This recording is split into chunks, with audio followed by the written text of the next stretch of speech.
Jubilito TV Official.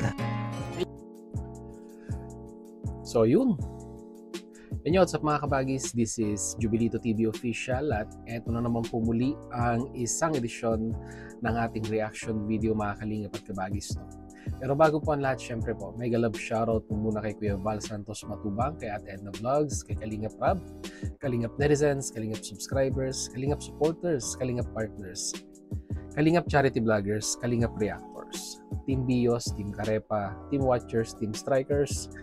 Mega love shoutout po sa inyong lahat. So ito na nga mga kalingap at kabagis, no, for today's reaction video, gawalan po natin ng reaction at muli po, no, pagbibigay ng ating personal opinion regarding po dito, no, sa bago pa lang, no, na live streaming ni Kuya Brooks, na parang ang lumalabas po ay naging sablay yung mga reactors na nagbigay ng kanilang komento sa kanyang statement doon po sa nauna niyang live streaming patungkol po, no, sa pasabog niya daw po, mga kalingap, mga kadanjoy natin, regarding po dito kay Joy, no? Kasi alam nyo mga kalingap, mga kadanjoy natin, bilang isang reactor ay ina-analyze po natin yung mga bagay-bagay na binibitawan po, no, ng ating ginagawan po ng reaction video. So ibig sabihin, punto per punto ang ginagawa po nating pagre-reaction. At base po doon sa mga salitang binibitawan niya, ay doon po tayo nagre-react, no?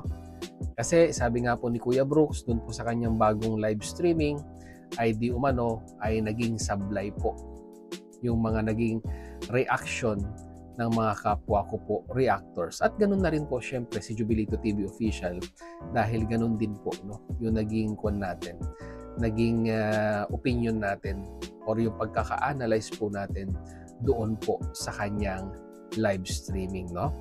So, hindi po tayo pwedeng gumamit ng video at yung ang audio clips man, no? Bilang respeto rin po kay Kuya Brooks, dahil nga po syempre may rules na kailangan po ang live streaming is 12 hours at regular upload is 24 hours, no? Mga kalingap, mga kabagis natin, no? So para hindi po maligaw ang ating mga viewers patungkol po dito sa usapin na ito, ay babalikan po natin, mga kalingap, mga kabagis, mga kadanjoy natin, yung pong salitang mismong binitawan po ni Kuya Brooks, no? Para po may reference po tayo, or yung tinatawag po nilang resibo ika nga, no? So ito, puntahan natin, no, mga kalingap at kabagis. Puntahan natin at tignan natin kung ano talaga yung sinabi ni Kuya Brooks. Narito po yun. At marami akong nalalaman, no? Hindi lang kay Dan, pati sa kanyang partner. Kung yung unang partner, kung maalala nyo kung sino yung tinutukoy ko, yung una niya, kung yun nakitaan natin hindi magandang pag-uugali, matagal ko nga siyang nirisbakan kundi lang nadamay ang pangalan ko doon, at saka nasira ang pagkatao ni Ma'am Anarela. At itong pangalawang love team ni Dan. So may alam din tayo. Malinaw mga kalingap at kabagis, mga kadanjoy natin. Kung ibabase po natin dito sa naging statement ni Kuya Brooks, no, sinimulan niya dito po sa unang kalab team in a negative manner, no? So what do you expect kung babanggitin niya po yung pangalawang love team? Sa tingin niyo po ba ay from negative papasok siya sa positive? Bakit ko po tinutukoy ito, mga kalingap at kabagis? Kasi po dito po sa kanyang bagong live streaming ay parang na-twist po, no, yung istorya na ngayon po ay lumalabas dito po sa bibig ni Kuya Brooks, no? Dahil dito po sa kanyang bagong live streaming ay it's all about positivity ang kanyang pasabog regarding po dito. Kasi ito na nga daw po yung inaabangan naming pasabog, no? At inaabangan ng Danjoy community na pasabog na kanyang bibitawan dito, no? Ikaw na isang manonood, isang viewers, or isang reactor na katulad ko po, sinimulan mo sa unang love team na ang entrada po ay negatibo. Tapos ngayon, segundahan mo sa pangalawang love team. Sabihin man natin wala kang sinabing positive or negative. Ano po ang tatakbo sa iyong isipan? Siyempre, negatibo din po, no? Kasi blind item niya po dito eh. Wala po siyang kwan eh. Wala po siyang sinabi kung ano yung talagang nalalaman niya dito sa pangalawang love team. So, just expect as a viewers na negatibo din po yung masasabi niya dito. At dito nga po sa pangalawang video ipapanood ko po sa inyo ay ito po'y upload ni Birador na di umano, mga kalingap at kabagis, ay nakausap niya personally. Ito pong si Kuya Brooks. At ito aminado daw po si Kuya Brooks na nagkamali siya doon po sa kanyang salitang binitawan or yung pagkaka-format ng kanyang statement from the beginning hanggang umabot nga po doon sa issue patungkol kay Joy. Ito, para may resibo po muli tayo, pakinggan natin si Birador, mga kadanjoynatics natin. Narito po yun. Ang sa akin lang, mga kaibigan, pinaalam ko kung ano yung naging katotohanan o yung napag-usapan namin ni Kuya Brooks about dyan sa live niyan. Kasi sabi ko nga, bakit ano naman ang maiipuhol mo kay Joy kung halimbawa sakali na mag-live si Kalingap Dan at magtapat kung ano yung dapat niyang i-type. Sabi ni Kuya Brooks sa akin, namali ako dyan sa mga bagay na yan.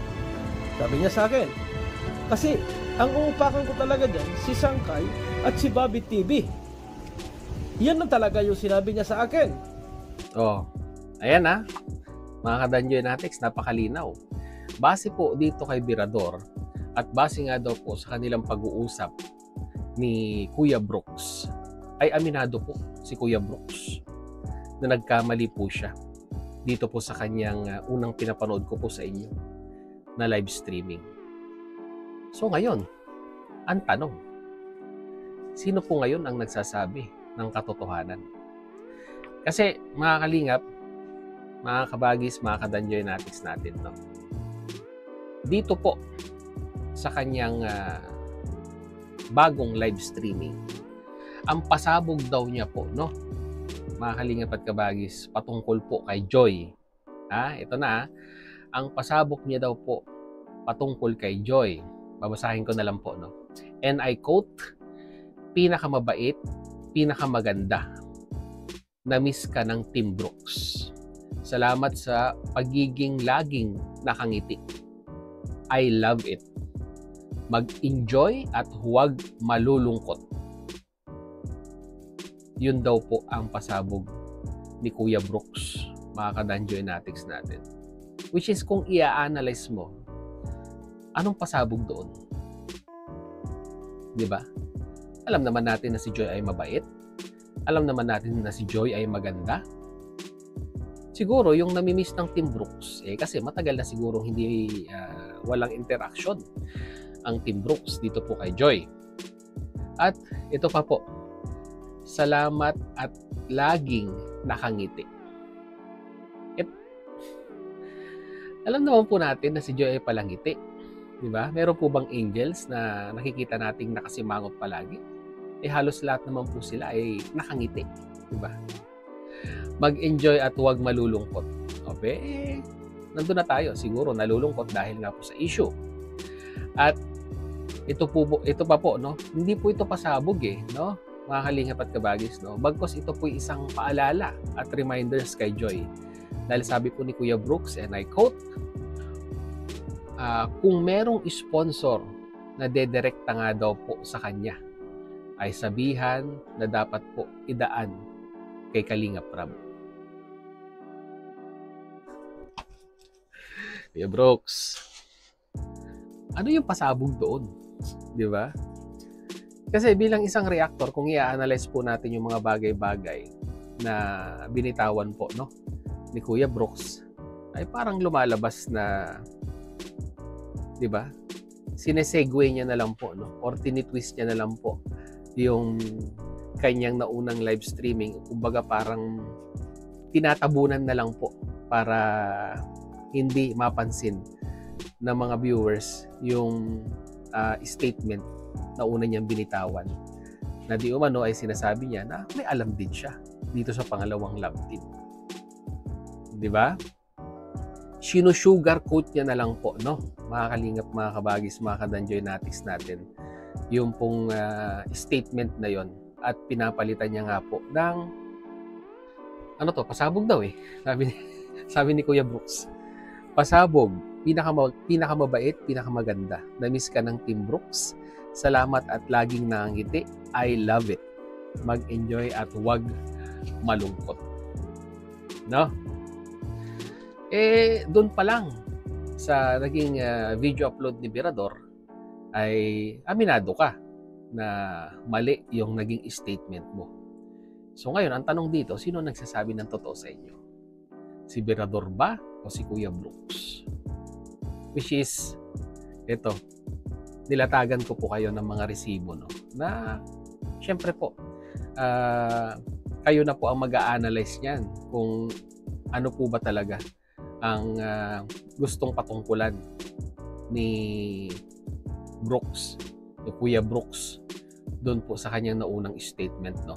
Mga kalingap, mga kadanjoynatics natin. Ang ganun sa akin lang, no? Mga kalingap at kabagis, no? Kung tayo po ay nagkamali, no? Aminin na lang po natin, di ba?